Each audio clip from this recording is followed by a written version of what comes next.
Power point presentation తర్వాత రేపు మేడిగడ్డకు అసెంబ్లీలో బృందం పోతున్నారు 40 బస్సుల్లో వెళ్తున్నారు. కాంగ్రెస్ ప్రభుత్వం బీఆర్ఎస్ బీజేపీ ఎమ్మెల్యేలు కూడా రిక్వెస్ట్ చేశారు, వాళ్ళు రిజెక్ట్ చేశారు మేము రాము అని. దాన్ని ఎట్లా చూస్తారు? ఇప్పుడు అంటే బీఆర్ఎస్ ఎట్లా వస్తారో, ఇప్పుడు మేడిగడ్డ కూల్చింది కేసీఆర్ అంటే బీఆర్ఎస్ ఎమ్మెల్యేలపై అవును కూల్చింది అంటాడు. సో బీఆర్ఎస్ పైననే అటాక్గా మేడిగడ్డ పట్టుకెళ్తుంటే బీఆర్ఎస్ రాదు. బీజేపీ వాళ్ళకి ఏంటంటే ఇది ముందు నువ్వు వెనుక పోయేది.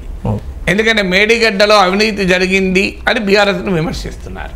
అదే సమయంలో కాంగ్రెస్తో కలిసి అక్కడికి వెళ్ళదలుచుకోలేదు కాంగ్రెస్ ప్రభుత్వ ఆహ్వానం మీదకు.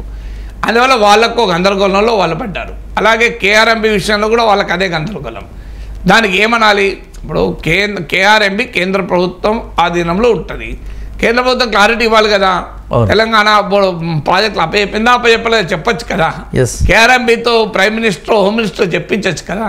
కేఆర్ఎంబీ ఏమి ఇంటర్నేషనల్ బాడీ కాదు కదా, Krishna river management board. So ఆ బోర్డు ఎక్కడుంటుంది? అదేమి అమెరికాలో ఉండదు, న్యూయార్క్లో ఉండదు, జెనీవాలో ఉండదు కదా. సో అందువల్ల కానీ బీజేపీ ఏంటంటే అది చెప్పించదలుచుకోలేదు వాళ్ళు. ఎందుకంటే వాళ్ళు దానిపైన వాళ్ళు కూడా సందిగ్ధ పరిస్థితి. సో అందువల్ల అటు బీఆర్ఎస్ కాంగ్రెస్ల మధ్య బలమైన కంటెస్టేషన్ కేఆర్ఎంబీ పైన మేడిగడ్డ పైన ఉంటే అందులో బీజేపీ ఎక్కడా ఫిగర్ కావడం లేదు. బీజేపీ ఏం చెప్పాలి? మేడిగడ్డలో అవినీతి జరిగింది అంటే కాంగ్రెస్ చెప్పింది, కొత్తగా చెప్పింది ఏం లేదు. లేదు జరగలేదు అని అనలేదు. ఎందుకంటే వాళ్ళే మొదటి నుంచి కాళేశ్వరంలో 1,00,000 కోట్ల అవినీతి అని వాళ్ళు కూడా అంటున్నారు. ఇప్పుడు కృష్ణా రివర్ బోర్డుకు తెలంగాణ కాంగ్రెస్ ప్రభుత్వం అప్పచెప్పలేదు ప్రాజెక్టులు అంటే కాంగ్రెస్ బెనిఫిట్, పోనీ అప్పచెప్పింది అంటే బీఆర్ఎస్ బెనిఫిట్. ఏం చెప్పాలి వాళ్ళు? సో అందువల్ల ఈ రెండు ఇష్యూల మధ్య బీఆర్ఎస్ వర్సెస్ కాంగ్రెస్ అనే పాలిటిక్స్ పీక్ వెళ్తే బీజేపీకి ఒక రకమైన సందిగ్ధావస్థ. ఎటు పోవాలా అటు పోవాలా, ఎటు పోకుండా ఇరలవెంట అవుతున్నామన్న బాధ.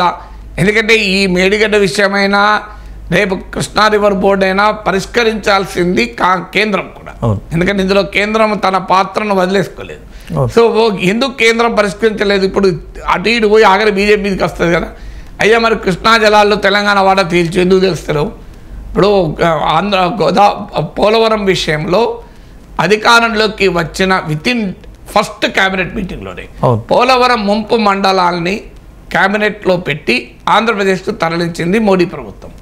అంటే ఆంధ్రప్రదేశ్కు నష్టం జరిగే విధంగా పోలవరం ముంపు మండలాలు తెలంగాణలో ఉన్నాయి కనుక వాటిని సీలేరు జల విద్యుత్ కేంద్రంతో సహా తీసుకెళ్ళి ఆంధ్రాకి అప్పచెప్పారు. సో ఆంధ్రాకి అప్పచెప్పడం వల్ల తెలంగాణ ఇప్పటికీ మేము నష్టపోయామని చెప్తున్నారు.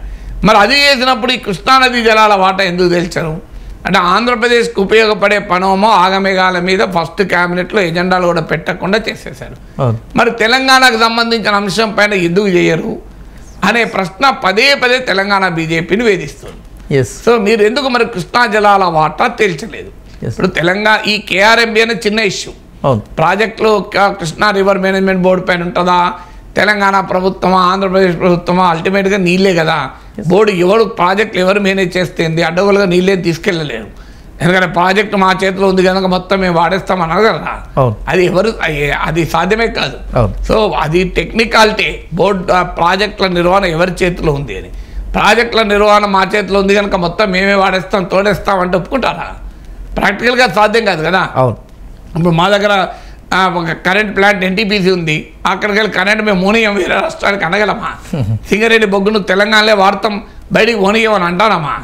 సో కృష్ణా గోదావరి బేసిన్లో గ్యాస్ మా ఆంధ్రప్రదేశ్లో మొదలు ఇవ్వాలి, తర్వాత బయటికి పట్టుకోపోవాలి ఆంధ్రప్రదేశ్ అనగలదా? హైదరాబాద్కి అస్సలు లేదా కృష్ణా గోదావరికి వేసిన గ్యాస్? అందువల్ల ఇది అదేమి బోర్డు ఎవరి చేతిలో ఉన్నా నీళ్లు వాడకంలో ఇష్టం వచ్చినట్టు సాధ్యం కాదు. కానీ అదొక టెక్నికల్ అంశం ఆధారంగా చేసుకొని రాజకీయం జరుగుతుంది. అసలు విషయం ఏంటంటే కృష్ణా నదిలో వాటాల సంగతి కదా. అసలు విషయాన్ని బీజేపీ తెలిచాలి, కేంద్రం తెలిచాలి, వేరేటోడు ఎవరు తెలిచలేడు. అది అంటే బీఆర్ఎస్ ఎమ్మెల్యేలు ఎలాగో పోరు సార్ మీరు అన్నట్టు. కానీ బీజేపీ పోకుంటే బీఆర్ఎస్ మళ్ళీ బీజేపీ కూడా గ్యారెంటీగా కాంగ్రెస్ అంటుంది కదా. ఇప్పుడు మీరు చూడండి, మేడిగడ్డలో అవినీతి జరిగింది ఇంతకాలం అన్నారు, మరి అవినీతి జరిగిన దానికి మరి ఎందుకు రావడం లేదు? ఈ ప్రశ్న గ్యారెంటీగా వస్తుంది. అంటే కిషన్ రెడ్డి దానికి ఇచ్చిన వివరణ మీ ఇద్దరికి భయం మళ్ళీ ఎందుకు ఓడు అని. కిషన్ రెడ్డి పోయాడు, ఎమ్మెల్యేలు పోలే కదా. ఇప్పుడు ఇలా బీజేపీ తరఫున గెలిచిన 8 మంది ఎమ్మెల్యేలు ఎంతమంది వెళ్ళారు మేడిగడ్డకు? సో ఎమ్మెల్యేలు కూడా ఎందుకు వెళ్తలేరు? కిషన్ రెడ్డి వెళ్ళాలని అవసరం లేదు, ఓకే ఆయన ఇద్దరికే వెళ్ళొచ్చాడు. కానీ ఈ ఎమ్మెల్యేలు వెళ్ళలేదు కదా. మరి వీళ్ళు ఎందుకు వెళ్తలేరు అనే క్వశ్చన్ అయితే వస్తుంది కదా. సో వీళ్ళు వెళ్ళి వీళ్ళకి ఆ ప్రాజెక్ట్ అర్థమవుతుందా సాధారణ ప్రజలకు? మన ఏం సివిల్ ఇంజనీరింగ్ ఎక్స్పర్ట్స్ కాదు కదా. ఇప్పుడు మనకేమర్థమవుతుంది నిజంగా కూడా ఆ వెళ్ళినా కూడా అది మోర్ సింబాలిజమే, పొలిటికల్ పోస్టరింగే తప్ప సివిల్ ఇంజనీరింగ్ ఒక డ్యాము దాని సేఫ్టీ, అది మేడిగడ్డ కూలిందా వంగిందా వంగలేదా, అది ఎక్స్పాన్షన్ ఫాల్ట్ లైన్సా, నిజంగానే కిందకెళ్ళి ఇసుక కొట్టకపోయిందా, ఇవన్నీ ఆ విజ్ఞానం ఆ సివిల్ ఇంజనీరింగ్ అనుభవం ఉంటే తప్ప చెప్పగలం తప్ప వేరే వాళ్ళు ఎవరని చెప్పలేము, ఎంత తెలివినా చెప్పలేము. It's a pure technical subject. A politician పైన చెప్పగలుగుతాడా?